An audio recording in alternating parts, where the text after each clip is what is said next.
Hello there, welcome to Critical Reviews. Today I'm taking a look at Fantastic Four: First Steps.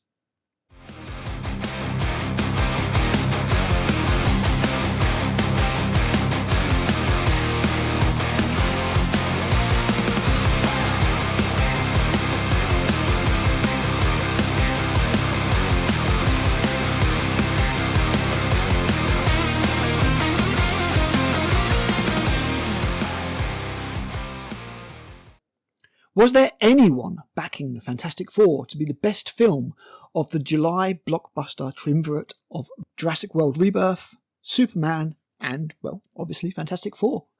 I doubt it.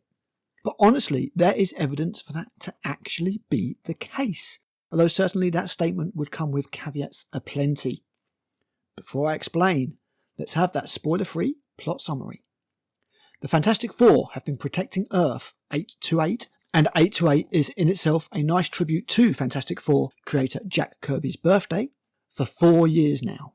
When the Silver Surfer arrives, heralding the end of the world at the hands of a being known as Galactus, the Fantastic Four, including a heavily pregnant Sue Storm, head to distant space to head off the threat.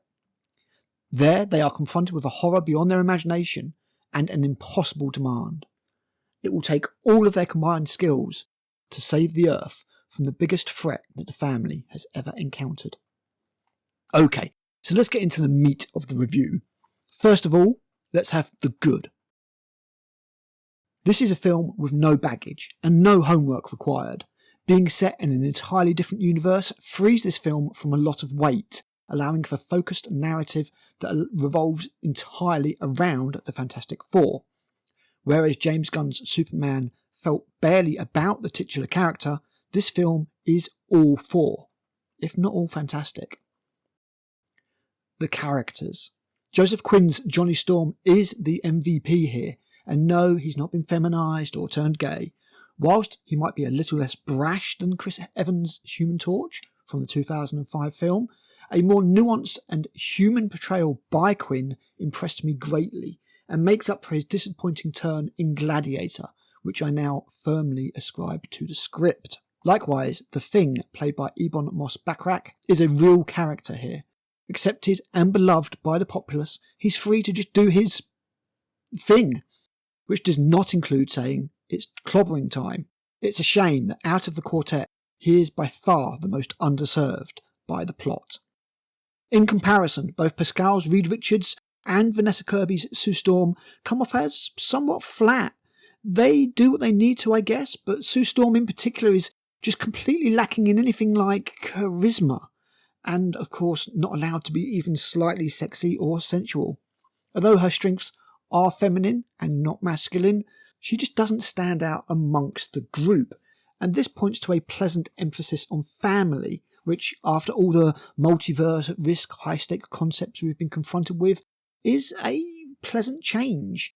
The way that the characters interact and the things that they do together make them feel like a family, and it adds heart to the movie. Moments are left to linger and not constantly ruined by a joke straight after. Pay attention, James Gunn. The pace of the film is also a bit slower. It feels like a film, not an assault on the senses. The look of the film. The visual design is stunning, with a lot of work put into it. Everything is analogue, no holograms or digitisation. The retro 60s Jetson-esque environment is palpable, and although the world building is done in a very local sense, with no real sense of the planet as a whole, what is shown is cohesive. And this extends to the visual effects, which, apart from a couple of noticeable rough exceptions, likely due to Disney's baffling and unintuitive production methods, are a step up from what we have had recently. Galactus, Ralph Ineson as the big bad, is brilliant. It is again a shame that he barely features in the film at all. When he's on screen, he is certainly shown as a threat, but overall the film could have done with a lot more of him, and if this is all we get before the coming reset, then that would be a massive shame. Okay, so on to the bad. As I have mentioned, there is an overall lack of threat and tension in the film. The female Silver Surfer is certainly a foe for the family, causing them all sorts of problems, and she has an interesting relationship with Johnny. Julia Garner does fine in the role, but as the film goes on, it becomes very clear why she and not Norman Rad was chosen. She is unfortunately yet another wasted opportunity. Fantastic Four are comic book royalty, and skewing from the source material, along with the strange anti-marketing campaign that was so front and centre, may well have deterred potential audience members. They've never really been normie fodder. The script. Oh man, the script. Whilst the overall initially strong narrative just crumbles into stupidity in the last third, there are some massive problems with the writing in this film, which sadly would fall into spoiler territory. Some real plot holes that will just leave you scratching your head and should have been ironed out before the film went into production. Sue and Reed, they are overshadowed by Ben and Johnny in every way. Pedro Pascal is fine, he keeps getting cast in these things, and in this film he does what he does, but the script makes him look like the most stupid smart man on the planet. I mean, he forgets the moon exists at one point. While he is the leader of the Fantastic Four, regardless of what the media might have said, he doesn't seem to be a particularly good one. He's not quite at the level of telling an enemy exactly how to destroy someone stupid, but telling the entire planet something that will obviously make them turn against the Fantastic Four is almost as bad. There is a Johnny translate the Silver Surfer's language subplot, which just doesn't need to be there. Also, add in Ben Grimm's subplot. They're both a total waste of time. Much better could have been done with this material, maybe dealing with how the Earth reacts to these world-shattering revelations that it's exposed to. There is a distinct lack of what is going on at all times as the film focuses on the Four, maybe to the detriment of the overall world building. The final confrontation, it's rushed, stupid, predictable, and safe. I was really hoping that this film might be brave and buck the trend and give us something that would be talked about, but alas, it was not meant to be. You will not find out how the Fantastic Four cross universes in this film, although there is a hint in the mid-credit scene. What you will get is insanely obvious setups telegraphed so blatantly that it should be a crime. The writers of this film have really let down the efforts of everybody else in a big way. Final thoughts.